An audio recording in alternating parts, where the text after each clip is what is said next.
mais toye komona ke na kati na biso bolingo pasi mibeko pasi même na misala e bandi ko lokola kama pasi susu talbak na bino ake misala eza lokola examen moko ya pasi te examen moko ya repêchage donc les deux examens bokoki yango te baye na misala yango na libo na mo extrait oyo et pas ouais papa lobelaki makambe ya misala tolanda.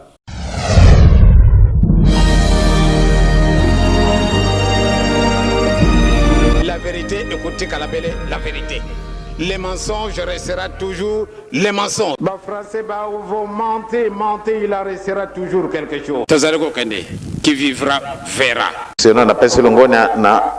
bongo yo bopesi déjà avance na yo surtout wana boko pesa ciment. Ezali solo pana mosala. Ezali misala tuzako bongisa. Pana nini etinda mani biso ndenge jetekea yembaki etinda mani biso tozala na bolingo ya solo tozala bana na mibeko eto sala misala ndenge esengeli biso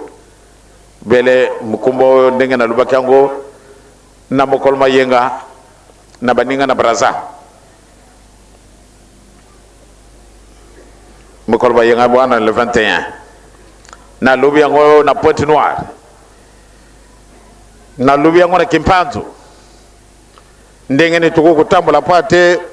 to silisa misala huyo kuna na Brazzaville bazana 3 temples ya minene ya kitoko biso wa tozali na l'hôpital tozali na salle de conférence et tozali na ndako munene tuza kutonga kuna na Nkamba kona pepa za kubunda pate basidi sengo ta to sala etikala na bisu mikolo muke na kubanga kutu kabatinga isoko to sidi sa de conférence wana mais baoyi bayibiri kambo ndenge to sala kina Nkamba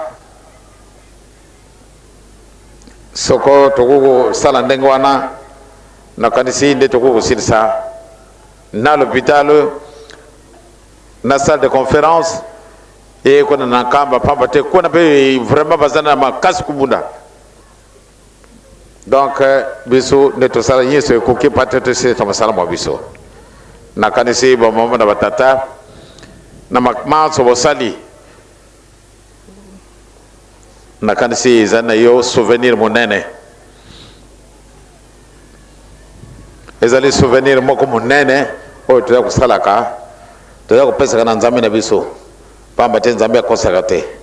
atandele maso malingi biso tokomona yango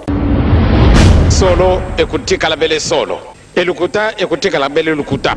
tozali kokende nakanisi bino mo boti kolanda papa biangenda na vie na ye mobimba tanga azalaki na biso papa azalaki toujours kosala kolala ya papa ezalaki pasi papa azalaki kosala ba sacrifice ya ndenge na ndenge mais kati na biso lelo tolingi su kosala sacrifice te tolingi makambo nyonso ezalaka kaka facile tolingi kosala te me tolingi tozwa na mokanda nzambe balobi luka liboso bokonzi na likolo oyo etikali ekopesamela yo ofele nakanisi nde nalobaki mbala nsima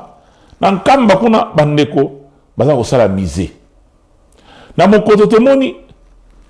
ekola musique ezosalama na Ngola tomoni misala mpe ezosalama bazosala maternité nyonso wana na occasion kaka ya centenaire ene tolobaki projet oyo eza mpe na plateau nyonso eza misala na kati ya lingomba na biso baprojet esilaka te tozwi parce que toyebi papa diengana naloba na biso tozalaka na biso na vache mère te ke bokozela bakotindela bino mbongo euta soki na Vatican toza ndenge wana te donc tosalaka biso moko basalle de conférence tosali biso moko temple ya Matete tosali biso moko nzwa mitinu biso moko temple ya Nkamba biso moko babiloko nyonso na boyoki papa atangi na Brazzaville kuna tosalaka yango biso moko donc misala na biso esilaka te soki lelo mise esili ntango mosusu projet neto bandeko basalaki projet ya aéroport soki esili baprojet eza ebele esilaka te yango ezosenga na yo kimbangisi esika ozali soki omoni bandeko baza kosensibilize tosengi boye soki oza nango pesa mais zo monoko na yo zip système ya ko décourager bato moto azosala likambo malamu bino boza pembeni mpo botyaka ba dièse ba commentaire ba mama pamba eza mingi malamu te tanga nesi mpona ba rappel na bino ba oyo bayebi te tosalaki mpe mwa sensibilisation awa mpona école ya musique donc totindaki liboso na valeur peut-être ya $5,000 et ya mibale azoti kotinda donc tokolobaka totie plus de $6,000 na bandeko oyo nyonso basangisaki en tout cas félicitations eza eloko ya malamu parce que na technologie tokomi nango lelo faut profiter na technologie pour na sensibilisation ya bakambo mingi donc mokili ezo fonctionner na ndenge esalamaka liboso te nana mwa ndimaka ke okozala na ndako ozokota l'église na kati ya ndako na Zoom par exemple